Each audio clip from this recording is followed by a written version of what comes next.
कथा के रस श्रोता श्री हनुमान जी के चरणों में प्रणाम करते हुए इस सृष्टि की आधार हम सबकी पूज्य सर्वदेव गौमयी सर्वतीर्थमयी मां के चरणों में नाक रगड़कर दंडवत प्रणाम करते हुए उनकी महिमा का यशोगान कौन कर सकता है। इसके साथ साथ जननी जने तो भक्त जन या दाता या शूर, इससे तो मां जन भली काहे गवावे।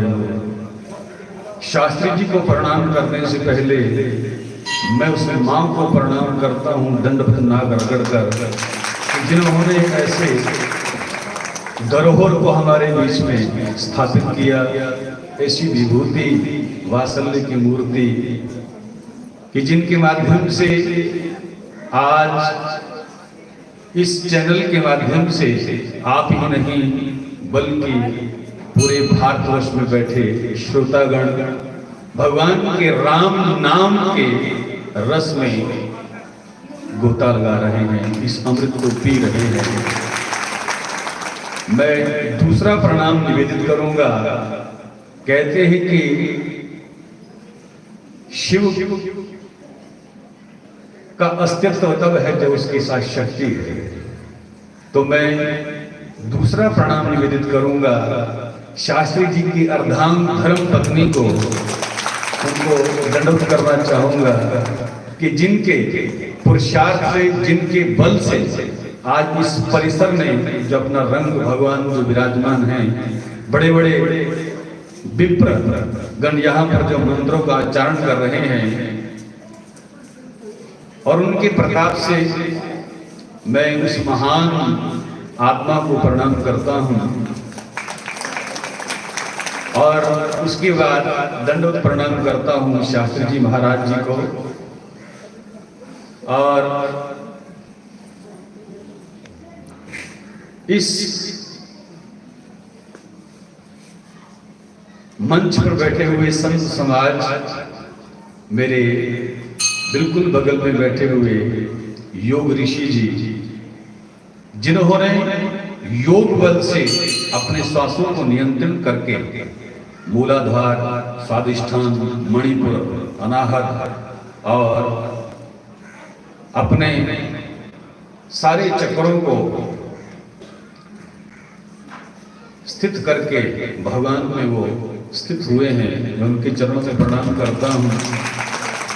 प्रणाम करता हूँ उस धरती के भूदेवों को, उन ब्राह्मणों को जिनके माध्यम से धर्म की रक्षा होती है। ऐसे ब्राह्मण जो कि इस सृष्टि का आधार हैं, उन सभी ब्राह्मणों के चरणों में प्रणाम करता हूं और प्रणाम करता हूं इस जम्बू द्वीप के संत शिरोमणि,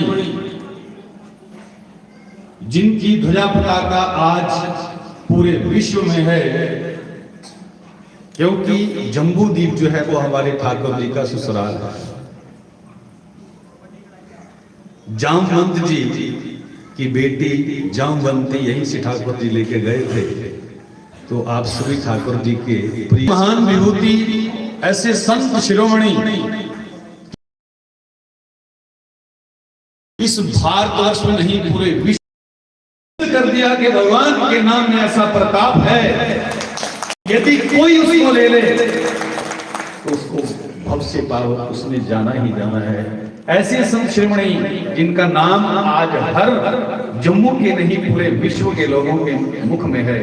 मेरी मुराद जो है, मेरी जो विनती है वो द्वारकानाथ शास्त्री जी महाराज जी के चरणों में है कि जिन्होंने राम नाम के बल के ऊपर हम सबको एक रास्ता दिखाया है। उस महान विभूति, उस माता को प्रणाम करता हूं, चंपा माता को, जिन्होंने अपने पति धर्म का पोषण करते हुए यह हमें सिद्ध कर दिया कि वाकई पत्नी ही तो ऐसे हंसने चलना चाहिए समाज में।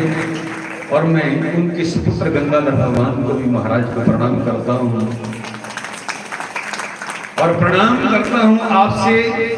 आज जैसे महाराज जी ने अपने वचनों में बताया कि यहाँ इस चैनल में आप ही नहीं लोग देख रहे हैं, इस उत्सव को, इस विष्णु यज्ञ को पूर्ण करने के लिए प्रत्यक्ष और परोक्ष रूप में देवतागण यहाँ पर विद्यमान हैं।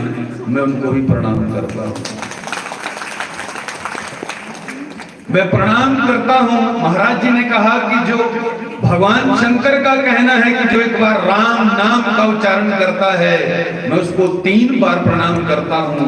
मैं तो आपकी इस मंच में एक तुच्छ सा, एक तिनका सा व्यक्ति हूँ। महाराज जी ने अपने वात्सल्य से मुझे इतना बड़ा बना दिया जो कि मैं है नहीं।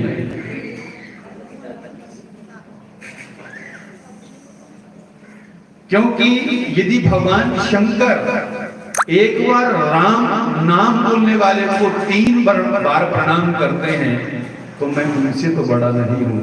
आप तो पिछले 5 दिनों से लगातार राम नाम बोल रहे हैं। मैं आपको भी सबको दंडवत प्रणाम करता हूं, क्योंकि आप सभी भक्तजन हैं और आपसे यहाँ पर मैं एक इच्छा लेके आया हूँ, एक आशीर्वाद लेने आया हूँ। आपको बहुत सारे संतों ने अपने मुखार बिंदु से अनमोल मोती प्रदान किए हैं। मैं उन मोतियों के बदले आपसे एक दिव्य और मंगलमय आशीर्वाद लेने आया हूँ कि आप मातृशक्ति सभी मुझे ऐसा दिव्य और मंगल आशीर्वाद प्रदान करें कि शरीर से अंतिम समय तक गौ माता की सेवा। तो आइए गौ माता की चर्चा में प्रवेश करते हैं कि गाय इस सृष्टि का आधार है। हमारे वेद शास्त्र गौ माता की महिमा से भरे हुए हैं। आज वर्तमान समय में जो साधक हैं, मैं इस बात को अनुभूत करता हूं, महसूस करता हूं कि साधक जगत जो है, जो भगवान तक पहुंचना चाहता है, उसके लिए बहुत सारे हमारे संत भगवान मार्ग बताते हैं, सरल मार्ग बताते हैं। जितने भी यहाँ पर लोग बैठे हैं, आप सभी यहाँ एक चेष्टा से आए हैं कि हमने भगवान को मिलना है। सभी मिलना चाहते हैं, हाथ खड़ा करिए जो भगवान को मिलना चाहते हैं। वाह, आपको प्रणाम है। आपकी जो चेष्टा है कि हमने भगवान को मिलना है, इसी जन्म में इन्हीं आंखों से हमने भगवान को देखना है।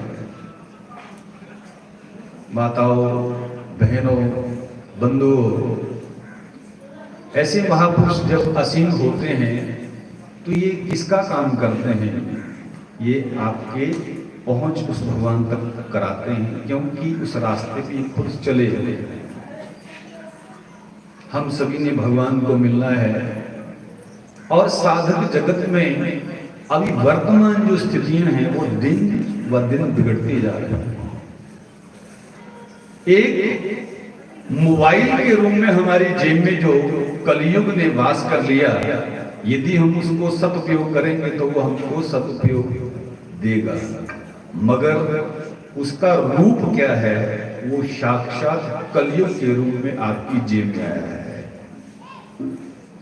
हमारी जो भावी पीढ़ी है आधी से ज्यादा खत्म हो चुकी है, और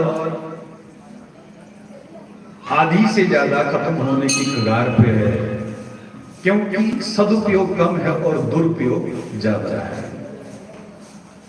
साधक जगत में भगवान को पाने के लिए कहते हैं कि कई प्रकार की शुद्धियां चाहिए।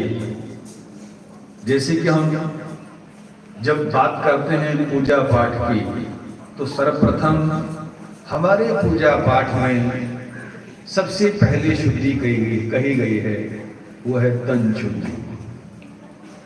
तन शुद्धि के बाद वस्त्र शुद्धि, वस्त्र शुद्धि के बाद जो है आ जाती है कि हमारी आसन भी शुद्ध होना चाहिए, हमारा दिशा भी शुद्ध होनी चाहिए, और इतना सब कुछ शुद्ध करने के बाद फिर हमारा मन जो है वो टिकता नहीं, वो भी शुद्ध नहीं होता। मन शुद्ध कैसे हो? जब भी हम स्नान करके आसन सुंदर पर बैठते हैं, उसी समय जब धूप अगरबत्ती करते हैं तो उसी समय बहुत सारे काम घर के, संसार के उसी समय याद आते हैं, उसी समय याद आते हैं, पहले नहीं आते। जब धूप अगरबत्ती लेकर आप बैठे, उसी समय बहुत सारे काम ये कर रहे हैं। तो मन की शुद्धि कैसे हो? बड़ा, क्योंकि योग ऋषि बैठे हैं। आज के समय में भगवान को भजने के लिए सब चेष्टाओं को करना कितना मुश्किल है, तो इसीलिए सर्व सहज उपाय गया है। क्योंकि हमारे ठाकुर जी ने हमारे लिए कलयुग के लोगों का पता था भगवान को कि वो इतना जप तप नियम आचार विचार नहीं कर पाएंगे। उसके लिए उन्होंने क्या किया कि उन्होंने में द्वापर में भगवान नंद नंदन के रूप में अवतार लेकर हमें ये प्रेरणा दी कि यदि तुम कुछ भी नहीं करोगे, जो मैं कर रहा हूं यदि तुम वो कर लो तो तुम्हारी मुक्ति पक्की। अब हमारे ठाकुर जी ने क्या किया? नंगे पांव गौ माताओं को लेके जाते हैं, बन लेके जाते हैं। अब मां कहती है कि कान्हा जूता पहन ले, अब तेरे नन्हे नन्हे पांव हैं, कांटे चुभेंगे। अरे लल्ला अब तू छोटा है, अब गौ में कैसे लेके जाएगा? अब बहुत प्रकार से मनोहार मां करती है, मगर लल्ला नहीं मानते हैं। ठाकुर जी कहते हैं कि मां मैं तो जाऊंगा। अब मां कहती है कि ले बेटा छाता ले ले और जूती पहन ले। अब मां को क्या कहते हैं कि मां जब तू मंदिर जाती है क्या जूता पहन के जाती है? अरे ये तो मेरी भगवान है, गाय तो मेरी भगवान है, मैं तो नंगे पांव जाऊंगा। भगवान ने इतना सम्मान गाय को दिया, मगर आज हमारा सनातनी जो समाज है उसने गाय की क्या दुर्दशा कर दी। आज हमारे ठाकुर जी जब अपनी लीला का संवरण कर रहे हैं, उस समय जब रोते रोते वो जा रहे हैं तो गोपियां, ग्वाले, माताएं, यशोदा, ये उस समय का वर्णन है जब अक्रूर जी लेकर उनको डालते हैं। तो वो रोते हैं, वो कहते हैं कि बाबा आप मेरी मां का ध्यान रखना, और वो अपने सखाओं को कहते हैं कि तुम मेरे जो है गौ माताओं का ख्याल रखना। अब आप क्या भगवान को कुछ नहीं लगते? अब यदि भगवान ने कहा है कि आप मेरी गौ माताओं का ध्यान रखना, तो हमने नहीं रखा क्या? आज देखिए कि गौ माता जो है हमारी संस्कृति को लेकर आप कोई भी पूजा पाठ, जब तप, योग, नियम बिना गाय के करने से कि कर सकते हैं। पंचगव्य प्राशना महापातक नाशना, जब तक आप पंचगव्य नहीं पीते हैं तब तक आप पूजा के अधिकारी नहीं बनते। पंचगव्य किससे बनता है? गाय के दूध से, दही से, गोबर के रस से, गौमूत्र से, उसको पंचगव्य बोलते हैं। तो इसलिए गौ माता हमारे जीवन में विशेष उसका महत्व है। तो गाय हमारे जीवन में आए, कैसे आए? अब साधक जगत के लिए जो भगवान को पाना चाहते हैं उनके लिए सरल सहज उपाय है गाय। कैसे?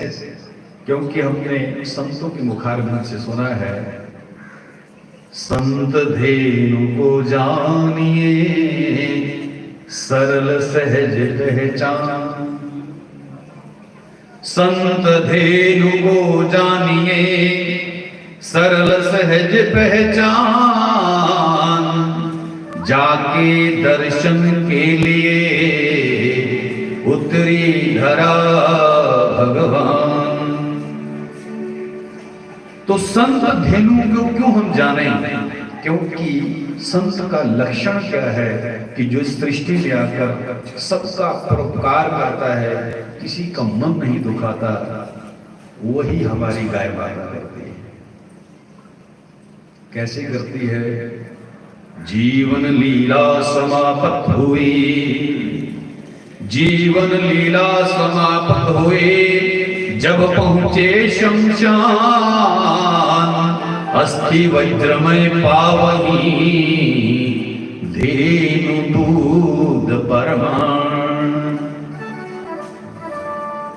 जब ये पंच भौतिक शरीर छूट जाता है और अस्थियां रह जाती हैं, उसके बाद भी गाय आपका साथ देती है। क्योंकि हमारे भाइयों ने अक्सर देखा होगा कि जब हमारा पंच भौतिक शरीर जलता है, उसके बाद जो शेष अस्थियां बचती हैं, जब हम उनको चुनते हैं तो बिल्कुल सॉफ्ट होती, नरम होती हैं। मगर धन्य है गौ माता, जब उसके दूध से निकलती है तो बिल्कुल पत्थर हो जाते हैं। गाय कहती है कि तुमने मुझे पाला है, मैं तुम्हें पार लगाऊंगी, हरिद्वार तक ले जाने के लिए मैं तुम्हें जो है वो बल प्रदान करूंगी। ये प्रमाण है महाराज कि अस्थियां तब तक बिल्कुल नरम हैं, जैसे ही गाय के दूध को स्पर्श करते हैं तो वो वज्र हो जाता है। इसीलिए आज हम अपने आधुनिक युग को देखें कि गाय ने हमके कौन कौन से उपकार हमारे ऊपर किए। हमारी माताएं जब प्रसव काल आता है, बच्चे को जन्म देती हैं, देती हैं, मगर उस समय तो घर में गंगा जल की कैनी भरी होती है।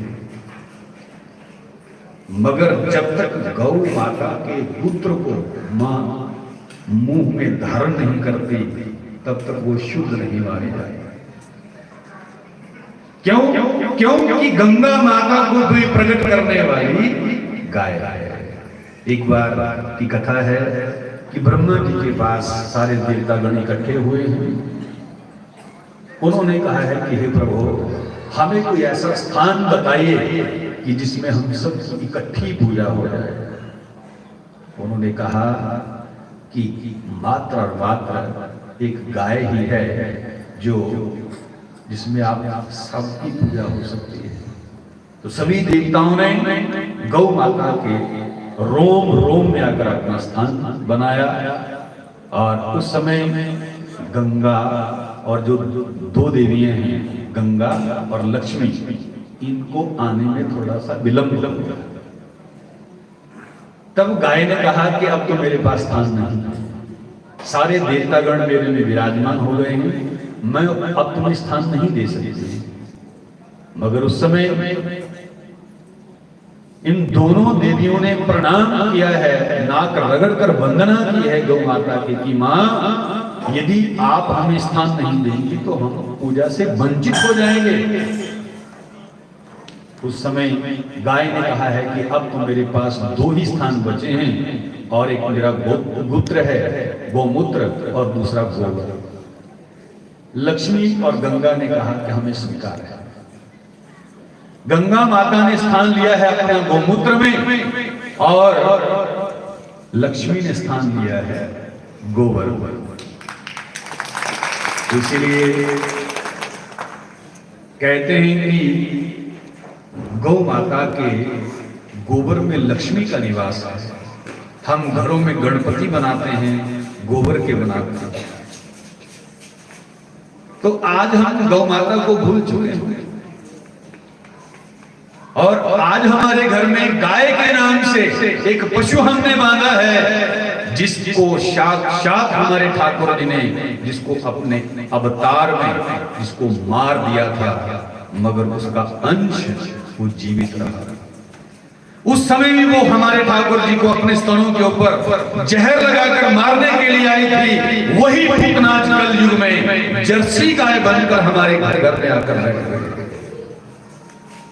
वो जर्सी गाय जो बहुत अच्छी हमें लगती है, पूतना ने बहुत अच्छा स्वरूप अपना बनाया था, और सारे ब्रजवासी उसके रूप के ऊपर देखकर मंत्र मुग्ध हो गए थे।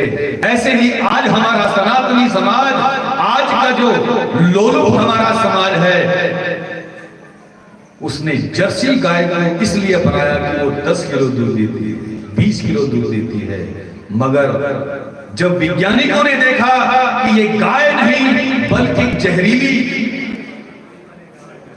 दूध देने वाली एक पशु है, तो उन्होंने ढूंढा, वैज्ञानिकों ने सर्च की कि एक BCM7 नाम का प्रोटीन जो है जर्सी गाय के दूध में होता है, जब हमारे शरीर में जाता है तो वो कैंसर का रोग पैदा करता है। और ऐसी गाय जिसका स्पर्श कर लें तो आपकी सारी शरीर की एनर्जी चले जाती है। ऐसी गाय जिसके आप गौमूत्र के साथ हाथ लगा दें तो आपके शरीर में विकार पैदा हो जाते हैं। आप उसका स्पर्श करें तो आपका बीपी डाउन हो जाता है। ऐसी गाय हमारे घरों में बांध दी गई। विदेशी जो ताकतें थी वो कामयाब। हमने अपनी गौ माता को घर से निकाल दिया क्योंकि वो 2 किलो दूध देती है। जिसने हमें मां का शब्द दिया, आपको पता है कि मां शब्द कहां से निकला? गाय ने दिया है। मां को शब्द दयो गौ माता, घर बाहर मारियो सुत लाता। जिसने हमें मां का शब्द दिया, उसको हमने दूध पीने के बाद घर से बाहर भाग। ये वही गौ की मैं बात कर रहा हूं कि जो वेद लक्षणा कही गई है, जो जब मां बोलती है 1 लाख मंदिरों में घंटी बजाने से जो ऊर्जा उत्पन्न होती है, उसी गाय के एक बार मां बोलने से घर में वही सात्विक ऊर्जा का प्रभाव होता है। ऐसी विलक्षण गौ जिसको हमने भुला दिया, उसको घर से बाहर निकाल दिया। वही गौ माता जो हमारे शरीर के रोम रोम को ठीक करने वाली थी, चलता फिरता मेडिकल स्टोर, हमारे हर रोग की दवा हमारी गौ माता थी। श्रीमद् भागवत महापुराण में गौ माता की महिमा भरी पड़ी है कि पूतना विषैला दूध पिलाती है। हमारे ठाकुर जी को उसकी मां किसी मेडिकल स्टोर से नहीं लेके जाती, उसके 12 अंगों के ऊपर गौमूत्र से और गोबर से उसको लेपन करके उसका स्नान कराया जाता है। जब गौ माता, जब ठाकुर जी रोते हैं तो हम यशोदा माता जो है वो गौ माता के पास जाकर उसको उनके नाम का ही झाड़ा लगाती है। ये वर्णन है श्रीमद् भागवत महापुराण में। मगर आज हम गाय को भुला चुके, आज हम बहुत विकसित हो चुके हैं, बहुत धनवान हो चुके हैं, आज हमारे पास बहुत संपत्ति है, मगर उतने ही हम संस्कारों से गिर चुके हैं। क्योंकि अंतमता स्वगता, जब हमारे घर में कोई माता या पिता की मृत्यु हो जाती है तो उस समय महाराज जानते हैं जीव को लेने के लिए कोई हेलीकॉप्टर जहाज नहीं आता है, जीव को लेने के लिए उसके सत्कर्म आते हैं। और अंतिम समय में जब पुत्र अपने पिता के मुख में घी डालता है तो उसका क्या विज्ञान है, तुमने सोचा? किसी से पूछा कि क्यों डालते हैं घी अंतिम समय में मुख में, क्या कारण है इसका? हम तर्क वितर्क बहुत करते हैं, मगर जो वास्तविकता है उसको हम देखते नहीं। क्योंकि घी जब जलता है तो उससे सूक्ष्म अंश से देवताओं को तृप्ति मिलती है, मगर घी तो हमारे पास है नहीं। घी के नाम पे हम बाजार से डिब्बा लाते हैं। हमारी भारत सरकार कहती है कि इसमें 30% चर्बी तुम मिला सकते हो, जो घी का व्यापार कर रहा है। आज हमारे पास घी नहीं। जब हमारा कोई पूर्वज चला जाता है अंतिम समय में वो चर्बी वाला घी उसके मुंह में डालता है, उसकी सदगति कैसे होगी, पितृदोष कैसे मिलेगा? वंश की वृद्धि देने वाली तो गौ माता थी, वो तो घर से निकाल गई। गाय हमारी, गाय हमारी, जन्म जन्म का, मगर भूल गए। आज जो दुर्दशा गाय की है किसी की नहीं। हमारे ठाकुर जी की पूज्य है, आपको पता है इस विष्णु यज्ञ में जब ठाकुर जी भोग लगाते हैं, महाराज जी तो बहुत ज्ञानी हैं। जब ठाकुर जी को भोग अर्पण करते हैं तो पहला भोग गाय को जाता है, क्योंकि ये रहस्य को जानते हैं कि भगवान ने कहा है कि मेरे मंदिरों के भक्तों की भीड़ जो होगी उनमें कामनाओं की भीड़ होगी, क्योंकि जो कामना मुक्त होगा वो तो मुक्ति को प्राप्त होगा। हम गृहस्थ लोग हैं, सुबह से लेकर शाम तक नाग रगड़ कर मंदिर में कितनी सारी कामनाओं को लेके जाते हैं। विवाह हो जाए, बंगला बन जाए, गाड़ी आ जाए, नौकरी लग जाए, मगर ठाकुर जी वो लिस्ट किसको देते हैं? कभी सोचा आपने? ठाकुर जी वो लिस्ट जो है वो अपनी भगवान को देते हैं, गाय को। क्योंकि वेद कहता है कि सर्व काम दुगे देवी, सर्व कामनाओं को पूर्ण करने वाली एक ही देवी है, वो गाय है। सर्व तीर्थाभिषेकनी, जिसमें सभी तीर्थों का निवास है। तो इसीलिए हम एक कथा आपको सुनाते हैं। कथा बहुत ही विचित्र है कि एक बार वायवस्त्र जो हमारे सूर्य कुल हुआ है, 2 कुल हुए हैं, सूर्य कुल एक चंद्र कुल। तो सूर्य कुल में हमारे राम भगवान आए, उनके ही एक पूर्वज हैं दीर्घबाहु। कौन है दीर्घबाहु? जिनको साधारण भाषा में दिलीप कहा गया। दिलीप नाम के राजा हैं, रघुकुल शिरोमणि हैं, अयोध्या के अवध के चक्रवर्ती सम्राट हैं। अब दूध की महिमा देखिए महाराज, गाय का दूध अमृत।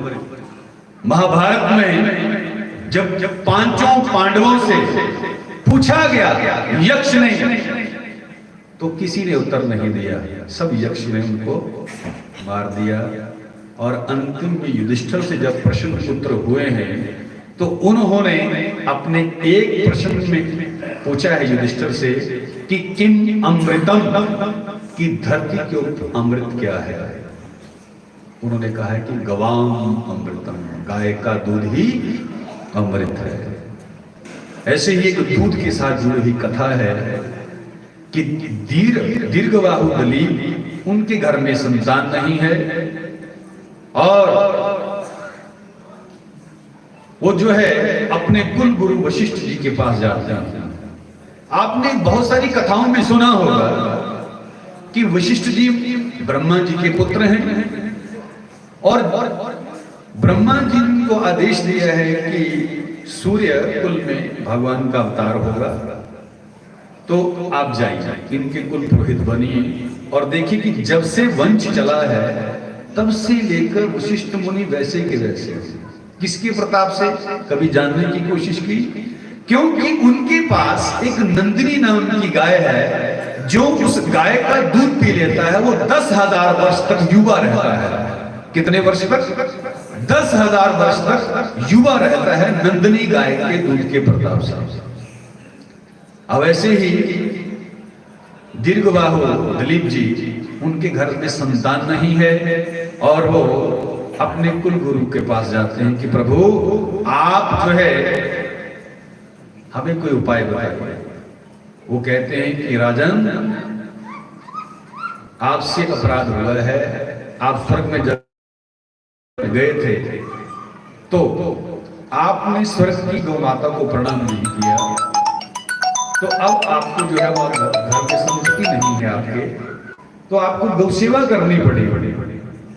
तो गौ सेवा करने के लिए दलीप जी निकलते हैं अपनी पत्नी सुषमा को लेकर और बहुत गौ माता की सेवा करते हैं। अब इतनी सेवा है कि गाय चलती है तो चलते हैं, गाय बैठती है तो बैठते हैं, गाय कुछ खाती है तो कुछ खाते हैं। राजसी वेश निकालकर जो है वो तपस्वी बाना पहनकर गौ माता की सेवा कर रहे हैं। किसके लिए? पुत्र की कामना के लिए। आज हम पुत्र की कामना करते हैं, कोई तप करते हैं, कोई अनुष्ठान करते हैं, इसीलिए तो हम चेष्टा करते हैं कि हमारे घर में राम कृष्ण आए, मगर हमारे ऋषि मुनियों ने 10-10 हजार वर्ष तप किया है, उसके बाद संतति की प्राप्ति की है। ऐसे ही दलीप जी ने उस गौ माता की सेवा शुरू की। अब गौ माता जो है उनकी परीक्षा लेने के लिए क्या करती है कि अपने माया से एक सिंह को प्रकट करती है।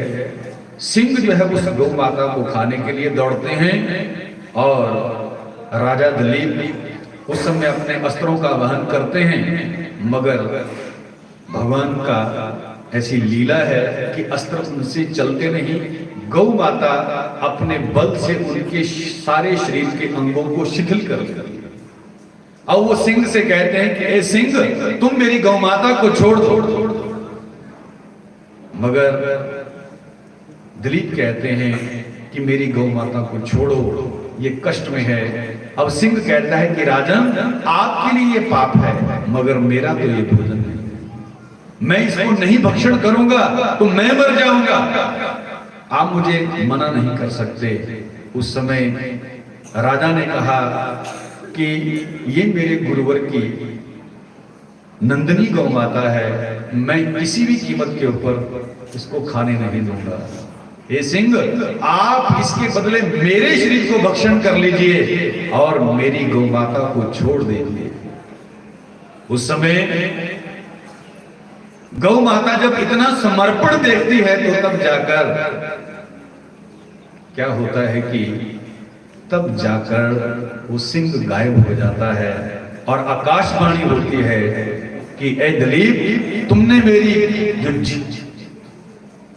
सेवा की है, मैं तुम्हारी सेवा से अति प्रसन्न हूं और तुम जाओ तुम्हारे घर में ऐसा पुत्र होगा, तुम मेरा दूध पियो और तुम्हें ऐसे पुत्र की प्राप्ति होगी कि जो आपके पूरे कुल खानदान को जिसके नाम से जाना जाएगा।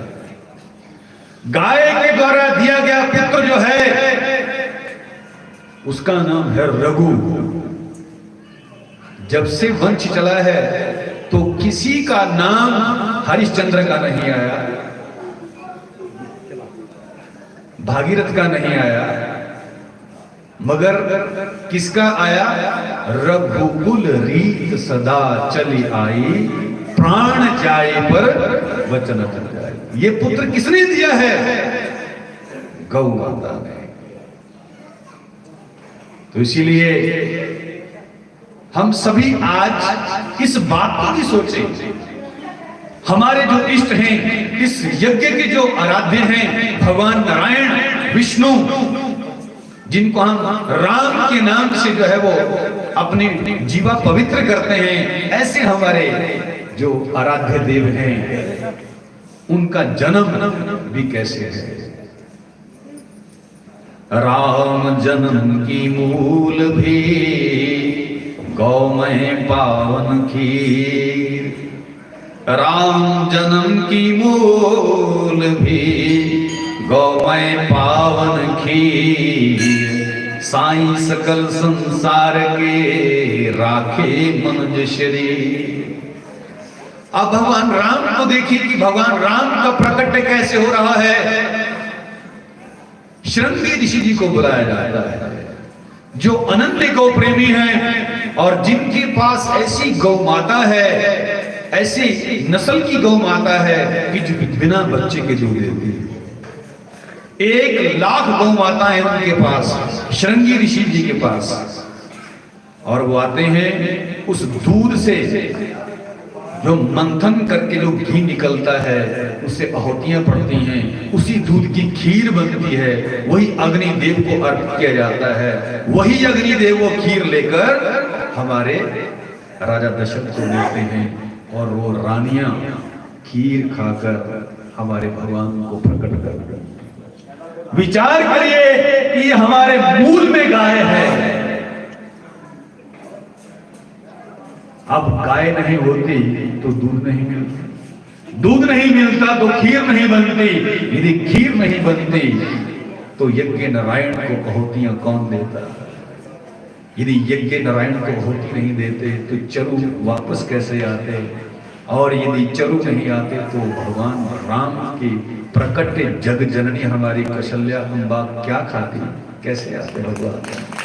बोलिए श्याम रामचंद्र भगवान की। इसीलिए हमारे संतों ने कहा राम जन्म की मूल भी गौमय पावन खीर, साईं सकल संसार के राखे मनुज शरीर। गाय हमारी जन्म जन्म का। तो इसीलिए मैं आपसे बार बार यही करबद्ध प्रार्थना करूंगा कि गाय को हृदय से मत निकालिए।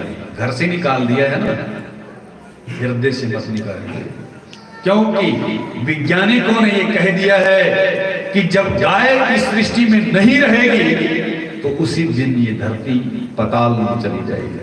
गाय है तो इस धरती का अस्तित्व है, जब गाय ही नहीं रहेगी तो ये धरती चली जाएगी।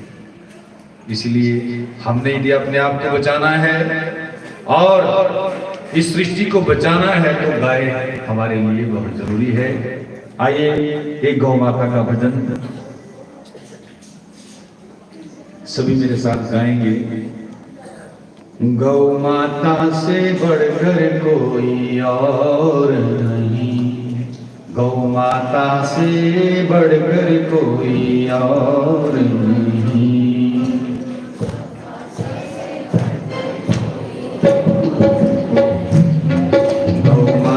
से बढ़कर कोई और नहीं,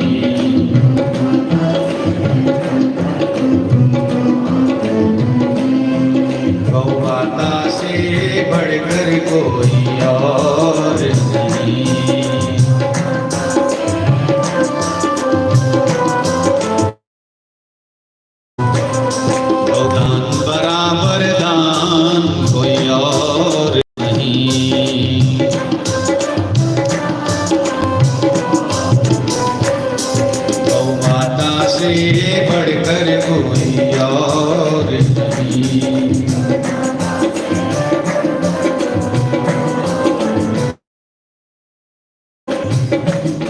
जन्म से लेकर मृत्यु तक साथ निभाती हो माता।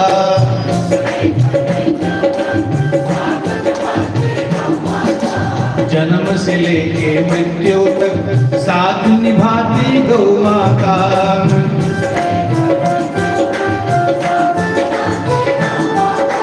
पूजा पाठ और राष्ट्र धर्म की मूल हमारी गौ माता।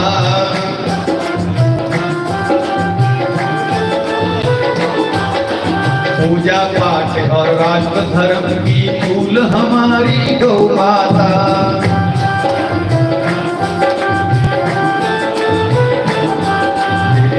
कृष्ण की प्यारी कोई और नहीं, मेरे राम कृष्ण की प्यारी कोई और नहीं। गौ माता से बढ़कर कोई और नहीं, गौ माता से बढ़कर कोई और नहीं।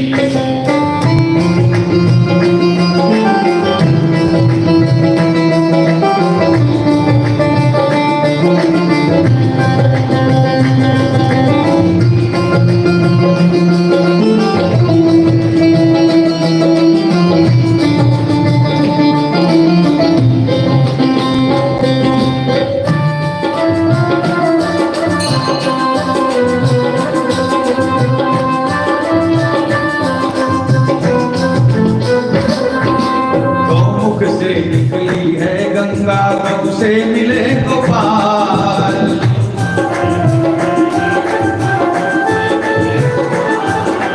गौमुख से निकली है गंगा गौ से मिले गोपाल।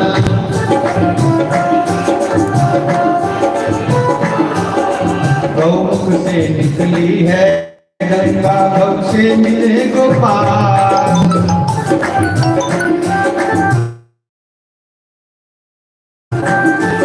गौ माता सबसे बेड़ा पार, सबका बेड़ा पार। ऐसी हरि को मिलाने वाली कोई और नहीं, ऐसे हरि को मिलाने वाली कोई और नहीं। गौ माता से बढ़कर कोई और नहीं, गौ माता से बढ़कर कोई और नहीं।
अच्छा भी सभी धर्म प्रेमी हैं, सभी कोई पूर्णमासी का व्रत करता है, कोई एकादशी का करता है, सारे मुख तो तुसी कर दे हो।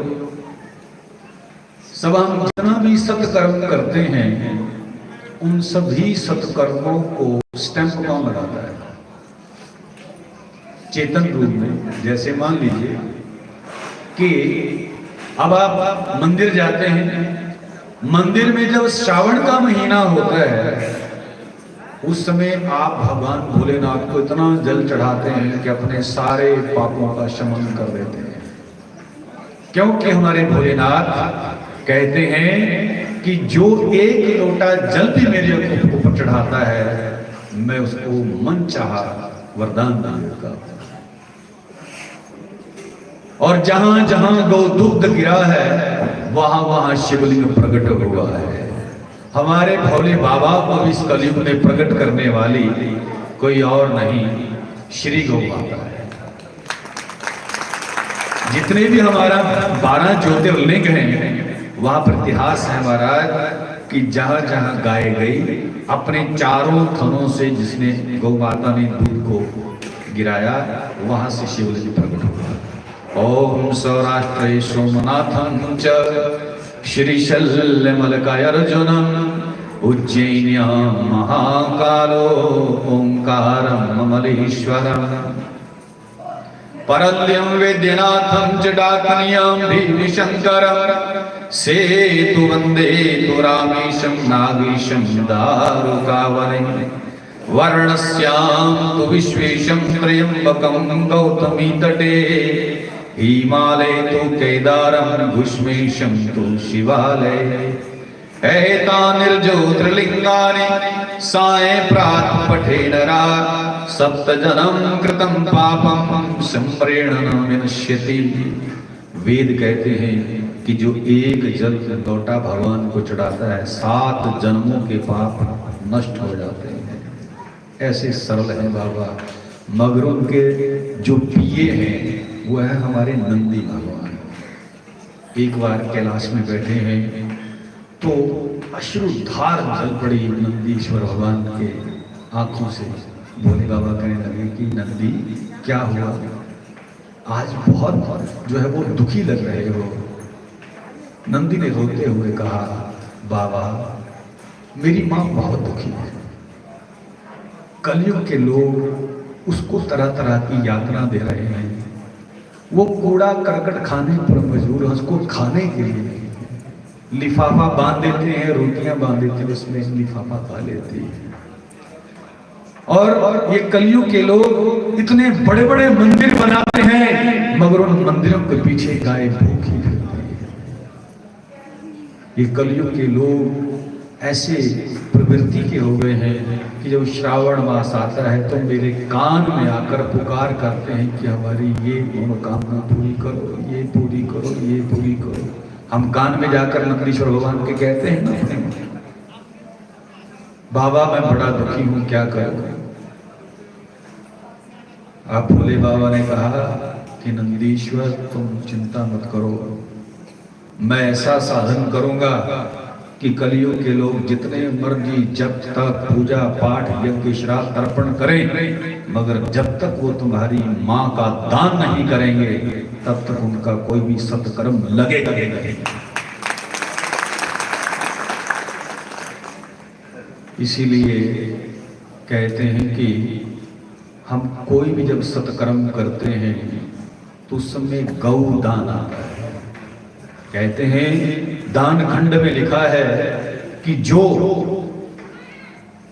परिवार, जो मनुष्य, जो जीव अपने जीवन में सवत्सा, बहुदुग्धा, सनिग्धा, बहुत सुंदर युवती, ऐसे वेद लक्षणा गाय का दान करता है, वो उसके 15 कुलों का उद्धार हो जाता है, 15 पीढ़ियों का उद्धार हो जाता है। और जितने गाय के रोम होते हैं उतने वर्षों तक वो स्वर्ग में निवास करता है। गाय के रोम कुंभ कितने होते हैं? 3.5 करोड़ मनुष्य के होते हैं और 33 करोड़ रोम कुंभ जो है वो हमारी गौ माता के शरीर में होते हैं। कितना दान का महत्व है। मगर वही नंदी हमारे खेतों में पड़े तो डंडों से पूजा होती है महाराज, और श्रावण महीने में जाकर केलों से वो भर जाता है बेचारा नंदी। और जब प्रत्यक्ष जब किसी के खेत में जाता है तो बड़ी पूजा सेवा उसकी होती है। अब गाय के लक्षण क्या है, किसको कहते हैं गाय? हमने सभी ने जो घर में बांध रखी है वो गाय है? नहीं, जो मां बोलती है, जिसके गल में कंबल है, जिसकी आंखों में हमारे ठाकुर जी ने सुरमा डाल रखा है, जिसका गल कंबल है, जिसको स्पर्श करने से वात्सल्य उमड़ आता है। साइंस कहती है कि जो 5 बार या 7 बार या 9 बार गौ माता के पीठ के ऊपर हाथ फेर लेता है वेद लक्षणा गाय के ऊपर, उसका बीपी नॉर्मल हो जाता है। जो गाय के गौमूत्र का पान करता है उसका कैंसर ठीक हो जाता है, मगर वो तो गाय हमने डंडे मारकर भगा दी, क्योंकि दूध का लालच था ना, वो तो भगा दी। अब ले आए पूतना को, उसका विष पी रहे हैं और पिला रहे हैं, और ठाकुर जी को कहते हैं लो ठाकुर जी दूध पियो, कभी नहीं पीते, क्योंकि उन्होंने द्वापर में इस दूध का त्याग कर दिया। क्यों पिएंगे वो जर्सी का? लड्डू गोपाल की सेवा करते हैं। कोशिश करिए कि यदि देसी गौ माता का दूध मिले तो कैसे ठाकुर जी की अनुभूति हो कि ठाकुर जी आज दूध पी गए। क्योंकि साधक चाहता है कि मैं कोई भी भगवान को भोग लगाऊं, कोई ऐसा दिन भी आए कि साक्षात ठाकुर जी पाले। तो ऐसे ही जब देसी गौ माता घर में होगी, जिस दिन बछड़ा खुल जाएगा, दूध पी लेगा, समझ लीजिए कि ठाकुर जी ने भोग लगा दिया।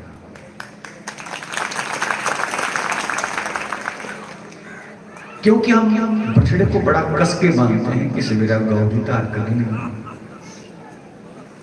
जिस दिन हमारा बांधा हुआ बछड़ा अनेकों गांठों लगाई हुई हैं और वो खुलकर दूध पी जाए, जिस अपनी गौ माता का समझ लेना ठाकुर जी आके दूध पी गए, ना जाने किस रूप में नारायण मिल जाए। तो इसीलिए यदि आप चाहते हैं कि हम भगवान को पाना चाहते हैं, तो पाने का सरल रास्ता यह है कि जब तक हमारा तन मन शुद्ध नहीं होगा तब तक ठाकुर जी नहीं मिलेंगे। तो इसीलिए तन मन शुद्ध करने के लिए मात्र आपके पास एक ही उपचार है, वो है गाय। क्योंकि गाय सुबह जब हम सुबह उठते थे तो पहला दर्शन किसका था? गाय का। उसको ही सुदर्शन कहा गया है।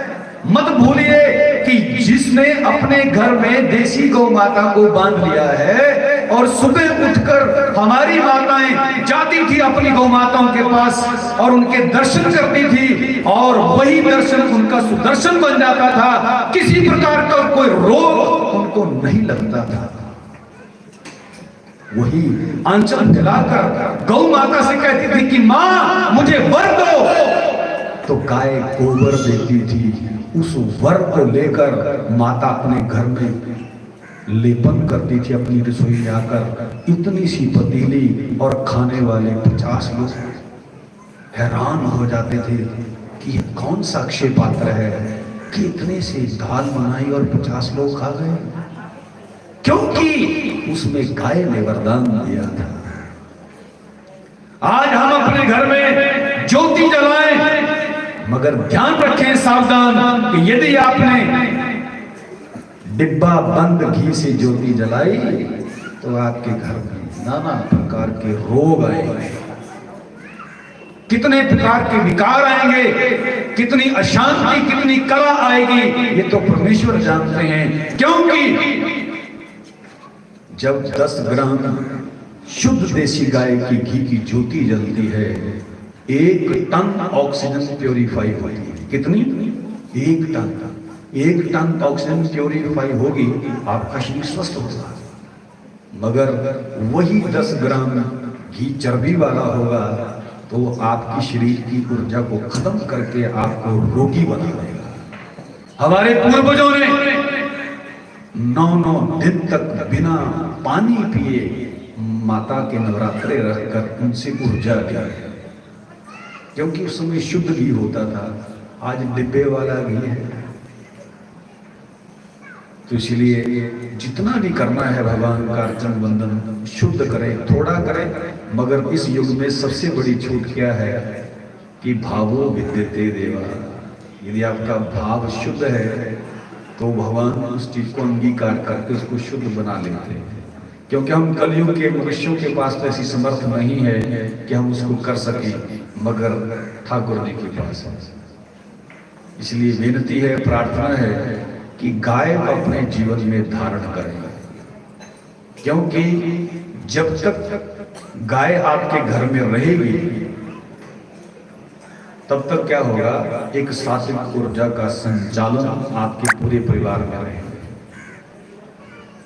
अब बहुत सारे लोग जो है पूजा पाठ करते हैं, मगर महाराज जी भी जानते हैं कि जिन संतों ने गाय की सेवा की है उसने उस तत्व को बहुत जल्दी पकड़ लिया, जिसकी खोज जीवन पर्यंत हम करते हैं। क्यों गाय क्या देखती है? जब आप सुबह हमारी माताएं जाती थी तो गाय पूछती थी कि माँ नहा के आई है, कपड़े शुद्ध पहने, क्या तेरी दिशा ठीक है, तेरा मन ठीक है? कभी नहीं पूछा। इसीलिए ठाकुर जी ने गौ सेवा की कि कलयुग के लोगों सावधान, तुम्हारा मन तो कभी शुद्ध हो ही नहीं सकता, तो एक गाय को ही पकड़ लो। गाय को सरल भाव से जाकर आप जो है वो थोड़ा सा ग्रास दे दो तो 33 कोटि देवताओं को भोग लग जाता है। हम जन्मदिन मनाते हैं और अपनी फूके मार मार कर जो है वो अपनी संस्कृति को विनाश कर रहे हैं, केक काटते हैं और एक मोमबत्ती दिया जलाकर फिर उसको बुझा देते हैं कि जो तुम्हारे जीवन में प्रकाश आना था वो अंधकार में बदल जाए। इन चीजों को छोड़ो, हटो, इन चीजों से ऊपर उठो। अपने बच्चे को किसी ठाकुर जी के शिवालय में जाकर अभिषेक करवाओ, वंदन अर्चन करवाओ, उसकी नवग्रह की पूजा करवाओ। क्योंकि जो सृष्टि में जो जीव भेजा है, देवता गण देखते हैं, हमारे ऊपर तीनों प्रकार के ऋण है ना। देव ऋण है, देवता हमें वायु देते हैं, अग्नि देते हैं, पानी देते हैं, ये देव ऋण है कि नहीं? ऋषि ऋण है कि जो कंदराओं में जाकर तप कर रहे हैं, उनका ऋण हमारे ऊपर। पितर ऋण है। इन तीनों ऋणों से ऊपर यदि आप उठना चाहते हैं, मात्र एक साधन है गाय। जिसने गौ माता की सेवा की है उसके ऊपर तीनों प्रकार के ऋण नहीं रहते, मगर गाय हमारे पास है नहीं और ऋण हमारे ऊपर बहुत है। तो इसीलिए गौ माता जो है उसको भूलो नहीं। गाय आपकी स्वर्ग की सीढ़ी है, साधना का मार्ग प्रशस्त करने वाली। अपने बच्चों को गौशाला में लेकर जाएं, वहां पर उनका जन्मदिन मनाएं और गौ माता से प्रार्थना करें कि हे सर्वदेव गौ माता, तुम सर्वदेवमय हो, तुम सर्वतीर्थमय हो, सारे ब्रह्मांड का निवास तुम्हारे में है। आप मेरे पुत्र की कुंडली में जो जो ग्रह जिस जिस स्थान पर बैठे हैं, जिनकी दशा और दिशा इसके अनुकूल नहीं है, आप इस भोजन को पाकर, इस हरे चारे को पाकर तृप्त होकर, संतुष्ट होकर, पुष्ट होकर मेरे पुत्र को मंगल और दिव्य आशीर्वाद दो। गाय दे देंगे। आपने मांगने, आपने गाय को बना रखा डंगरा की डंगरा की पानी पे नहीं। जब सम्मान मिलेगा तो देवता आपको वर देंगे। याद रखें कि हमने जब राम जी को जयपुर में जाकर मूर्ति के रूप में देखा तो वहां पर कोई भोग नहीं लग रहा था। हमारे ठाकुर जी को जब इनकी मूर्ति तराशी गई तो कीलों के द्वारा ठोक ठोक कर उनका नाक बनाया गया, उंगलियां बनाई गई। ये तब तक पूजनीय नहीं थे। उस समय ठाकुर जी जो हमारे विग्रह हैं, आज यहाँ पर प्रतिष्ठा हुए, जिनकी प्राण प्रतिष्ठा हुई है, लाखों रुपया खर्च करके हम जब उनको लाते हैं, क्या वंदन करते हैं, प्रणाम करते हैं। उस समय जब वो किसी मार्बल की दुकान पे होते हैं, मगर जब हमारे ठाकुर जी हमारे पास आते हैं, उनका जलाभिषेक, अनाभिषेक, फलाभिषेक रहते हैं, जल में रहते हैं, फल में रहते हैं, अन्न में रहते हैं, और अंतिम क्रीड़ा क्या होती है, वही हमारे ठाकुर जी तब तक प्राण धारण ही नहीं करते जब तक उनको गाय के दूध से, दही से, घी से स्नान नहीं होता। मैं यदि गलत बोल रहा हूं तो मुझे टोक देना इसी मंच के ऊपर कि हमारे ठाकुर जी तब तक प्राण नहीं धारण करते जब तक उनका दूध और दही और घी से अभिषेक नहीं होता। मगर हम कलयुग के जीव जहरीला दूध उनके ऊपर डालते हैं, पैकेट वाला, जिनमें कंजर्वेटिव डाले होते हैं। याद रखें कि हमारे ठाकुर जी को प्रतिष्ठित करने वाली हमारी गाय है। हमारे भगवान की भगवान है। जब तक गाय को भोग नहीं लगता तब तक ठाकुर जी नहीं बात पा रहे। इसीलिए पहले रोटी गाय, पहली रोटी क्यों कहा हमारे ऋषि मुनियों ने कि पहली रोटी गाय की? क्योंकि उनको पता था कि जो घर में ठाकुर सेवा विराजमान है वो तब तक ठाकुर जी भोग पाएंगे नहीं जब तक भगवान भोग नहीं पाएगा। इसीलिए इस सृष्टि में संत पूजनीय वो हमारे समाज का आधार है। उनके तप से हम चल रहे हैं। मगर हमारे संत भगवान कहते हैं कि यदि हमारी भी आप कोई पूजा अर्चना वंदना कर रही हैं तो आप गौ माता का दूध हमें दे दीजिए। गाय के दूध से प्रसन्न हो जाते हैं। संत भगवान कहते हैं कि गौ माता जो है वो श्रेष्ठ है। वो अपना मूल्य गाय के आगे बिल्कुल जीरो कर देते हैं। बहुत सारे शास्त्रों में, वेदों में बताने लगे। तो इसीलिए अब आप गौशाला में जाते होंगे, कई लोग जाते हैं, यहाँ पर गौशाला है, जाते हैं तो घर में ही गौशाला बनाइए। वेद का एक मंत्र है, सूत्र आपको देता हूं। गवाम दृष्टवा नमस्कृत्य, गवाम दृष्टवा नमस्कृत्य की गाय है, इसको प्रणाम करें माता समझकर, डंगर नहीं बोलना उसको। कुरिया चैव प्रदक्षिणम, और उसकी प्रदक्षिणा करें, 7 प्रदक्षिणा करें। गवाम दृष्ट्वा नमस्कृत्य कुरिया चैव प्रदक्षिणम प्रदक्षिणी कृता तेन सप्तदीपा सुंदर। जो 7 भूमंडल पृथ्वी है ना, उसके सारे तीर्थों का फल गाय की 7 परिक्रमा करने से मिलता है। बोलिए गौ माता की, गौ माता की। लगता है कि आपकी मेरी जो मैं बोल रहा हूं आपको अच्छा नहीं लगा, मैं बंद कर दूं?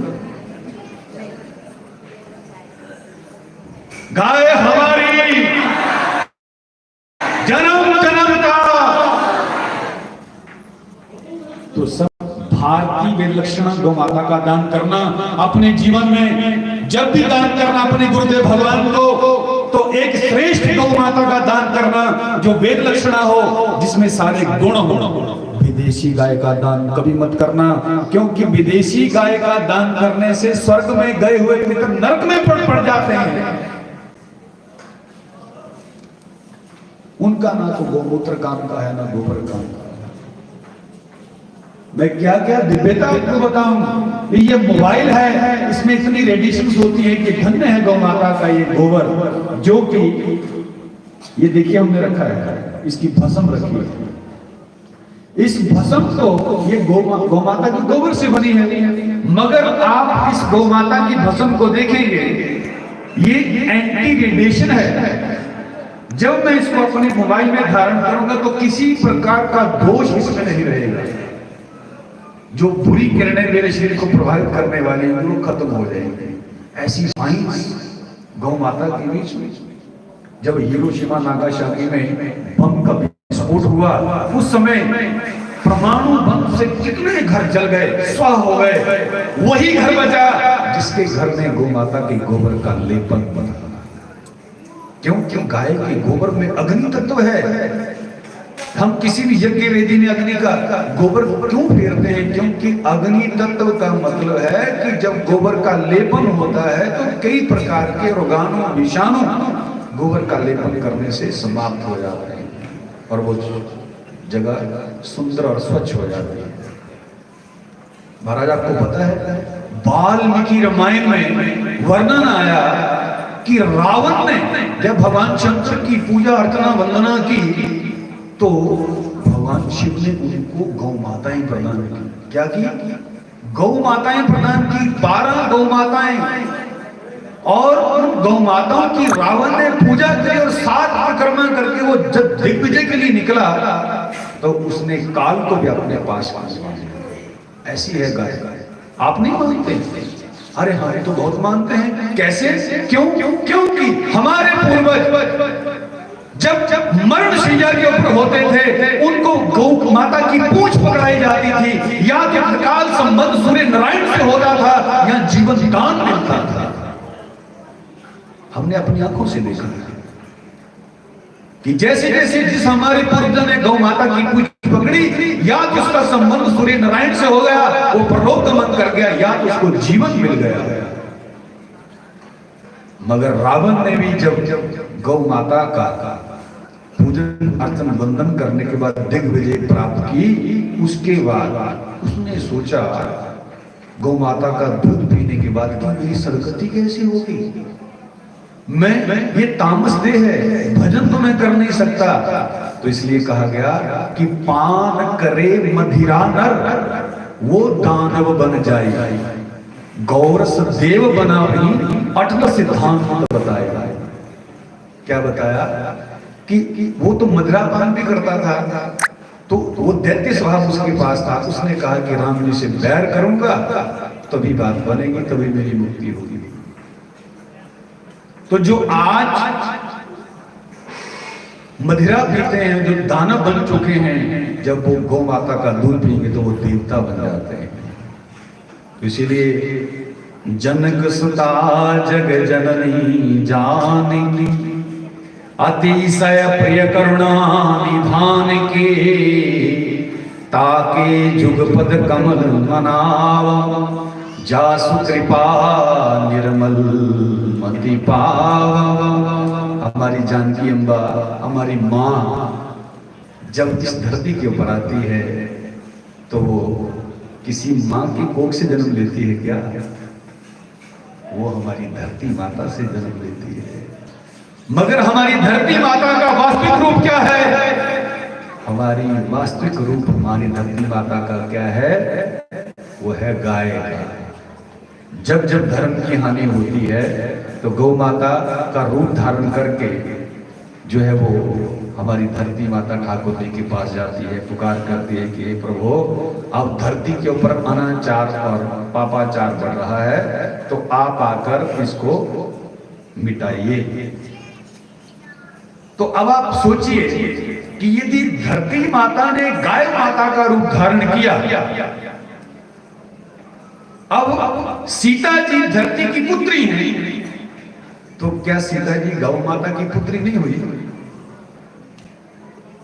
एक अंश से हुई ना, क्योंकि संतों ने कहा है कि सीता जी का जन्म आपने भी सुना होगा शास्त्रों में कि धरती से हुआ, और धरती माता जो है वो गाय का रूप धारण लेकर ठाकुर जी के पास जाती है।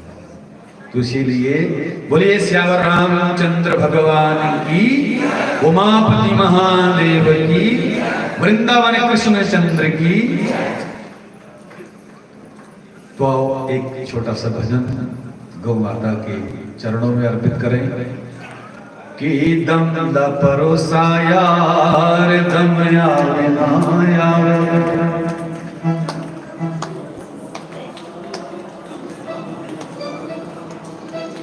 कि दम दा परोसा यार दम आवे ना आवे,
गौशाला जाना बड़ा सौखा होंदा है, ओवर उठाना उत्थे बड़ा औखा होंदा है।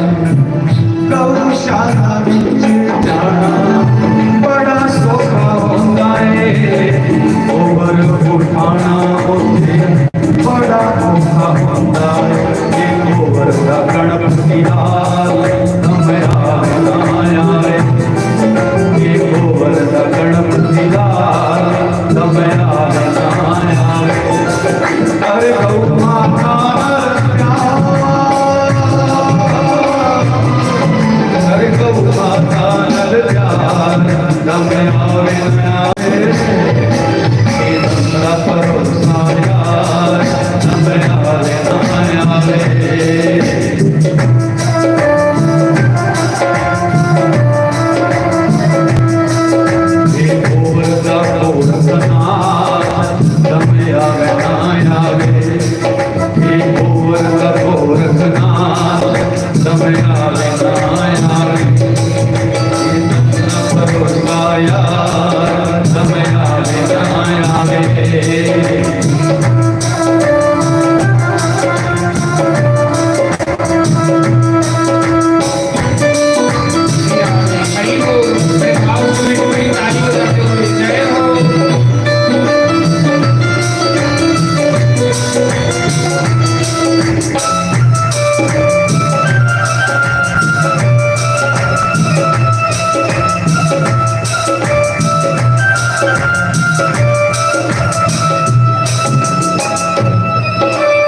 गुजार दे जिंदगी के सारे तो महाकुमार दे, जिंदगी के सारे दुख हंस के गुजार दे। जिंदगी के दिलदार दम आवे ना आवे,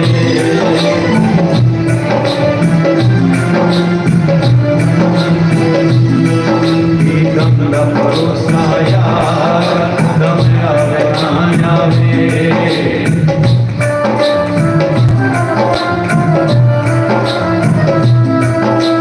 गंगा भरोसा यार दम आवे ना आवे।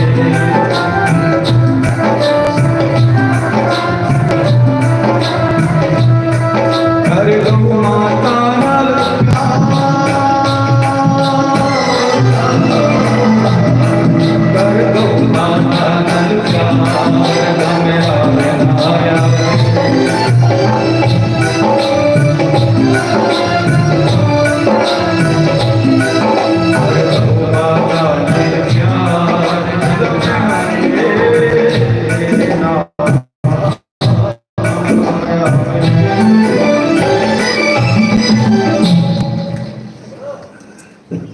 तो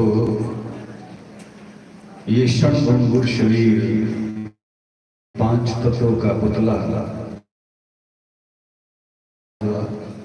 संत कहते हैं